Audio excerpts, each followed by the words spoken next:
Welcome to our video. In the digital era we live in today, online shopping is becoming more popular than ever before. However, this also implies a corresponding increase in the complexity of cybersecurity threats. Today, we will delve into a significant cyber attack that targeted a renowned fashion business on an e-commerce platform. Join us as we explore this incident and discuss the necessary steps to safeguard against cybersecurity threats. Let's begin. Stealing cookies and security threats on e-commerce platforms. Chenchin Clothing, a renowned fashion company, traditionally operated physical stores in prime city locations.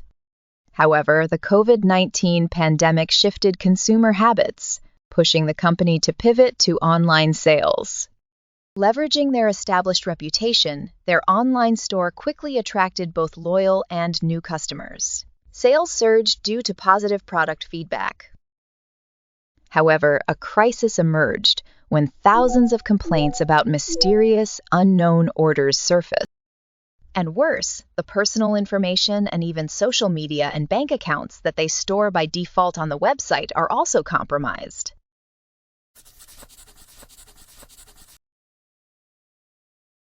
We begin with a professional hacker known as Black Hat scouring popular websites for security vulnerabilities.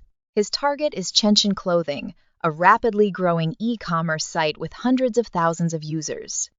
This hacker has discovered a security vulnerability on the Chenchin Clothing website, specifically in the product comment or review section. The comments on products are not thoroughly moderated, creating an opportunity for XSS attack.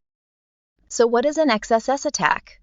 I'll introduce it briefly for our readers to understand. XSS, or cross-site scripting, involves injecting malicious code, often JavaScript, into websites. When users visit the infected site, their browser executes the code automatically. There are three common types of XSS vulnerability attacks. DOM-based attack. In DOM-based XSS, attackers utilize JavaScript techniques to modify the content of a web page and directly inject malicious code into the document object model, DOM, of the web page. When the web page is loaded and the JavaScript code runs, the malicious code is executed within the context of that web page, without the need to interact with the server. This makes DOM-based XSS difficult to detect and potentially more dangerous, as it can occur even when data is not passed to the server. Reflected attack. In reflected XSS, malicious code is injected directly into the URLs of a website. When users click on these URLs, the browser sends a request to the server, and the malicious code is returned in the server's response. The browser then executes this code typically within the context of that web page, potentially causing harmful consequences such as stealing user information, performing unwanted actions, or damaging the website. And finally, stored attack. In stored XSS, malicious code is stored on the server or within the database of the web application. When users access a web page containing this code, it is activated and executed in their browser. This can occur either immediately when the web page is loaded or after users interact with elements containing the malicious code, such as submitting forms or clicking on links. And in this video, the situation Chenchin Clothing encounters falls under the third type of attack, stored attacks. And how did Black Hat carry out this attack? Let's find out next. After the hacker identified the website's vulnerability, they were able to carry out an XSS attack. They used code injection techniques to introduce malicious code into the website.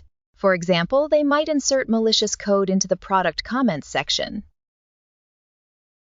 When other users visit the website and view this comment, the malicious script is executed in their browser. The malicious code will collect the user's cookies and send them to the hacker's server.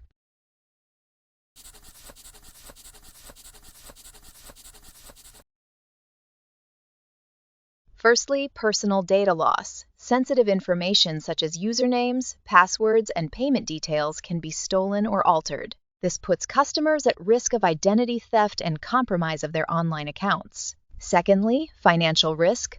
Financial data like credit card numbers and banking information may be exposed. leading to financial fraud and monetary loss.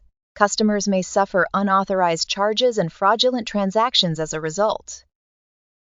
Lastly, security breaches can diminish customers' trust and privacy, leading to a loss of confidence in the company's ability to protect their information. Customers may feel violated and exposed, undermining their sense of online security.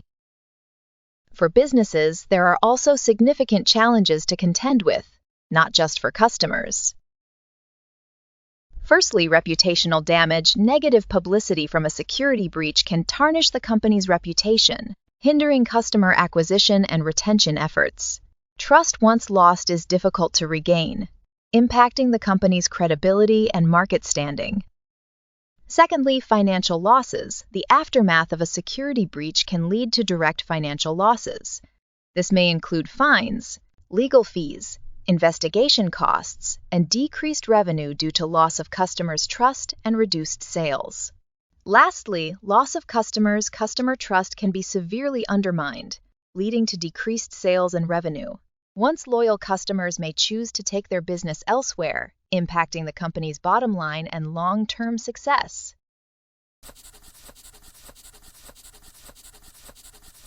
To prevent and address this issue, we can implement measures such as: Measure 1. Escape dynamic content. This is the most fundamental method to deal with hackers by safely handling dynamic data before rendering it on the web page. By encoding special characters in this data into HTML entities, the browser will be unable to execute them as JavaScript code. This prevents attackers from injecting malicious code to steal cookies. An example is that we will change the characters within the script tag into predefined codes so that the system does not execute malicious code from hackers. You can see it in the table below. Measure 2. Allow list values. Limit user input by converting input fields into drop-down lists with allowed values. For example, instead of allowing free text input for the country field, they provide a drop-down list of countries for users to select from. Measure 3. Implement a content security policy. Implementing Content Security Policy, CSP, a browser enforcement mechanism, prevents the browser from loading and executing JavaScript code from untrusted sources.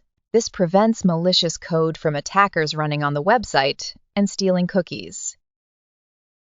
Here is an image describing how CSP works. We can see that when a user sends a request, the executable files must pass through CSP for content review before being returned to be displayed for the user. As we can see, the file XSJs has been blocked. Measure 4. Organize training. Last but certainly not least is employee training. By providing comprehensive cybersecurity training, organizations empower their employees to become the first line of defense against cyber threats, ultimately enhancing the overall security posture of the company. Update browser. Ensure that your web browser is always up to date to mitigate against patched security vulnerabilities. Check URL before clicking on any link. Verify the URL to ensure it is a safe and trustworthy website. Avoid clicking on shortened links or links that appear suspicious or spammy. Report issues. If you notice any unusual issues on the website or application, please report them to the administrator or developer so they can address the problem. Additionally, you can download software to prevent security issues. Here is one tool that users can install to block XSSS, NoScript. NoScript Security Suite is a free open-source software providing additional protection for web browsers, allowing users to control scripts running on websites. Finally, remember that in today's digital revolution, security is not just an important aspect, but also the key to safeguarding the safety and reputation of every online organization. We are facing increasingly sophisticated threats from hackers and cyber intruders, capable of causing serious consequences for both individuals and businesses. Therefore, let's collaborate. Let's share and let's take action to build a safe and reliable online environment for everyone. We cannot stand by and wait. Instead, we must proactively act to protect ourselves and our online community from relentless threats. And that's all for today's video. Thank you for listening.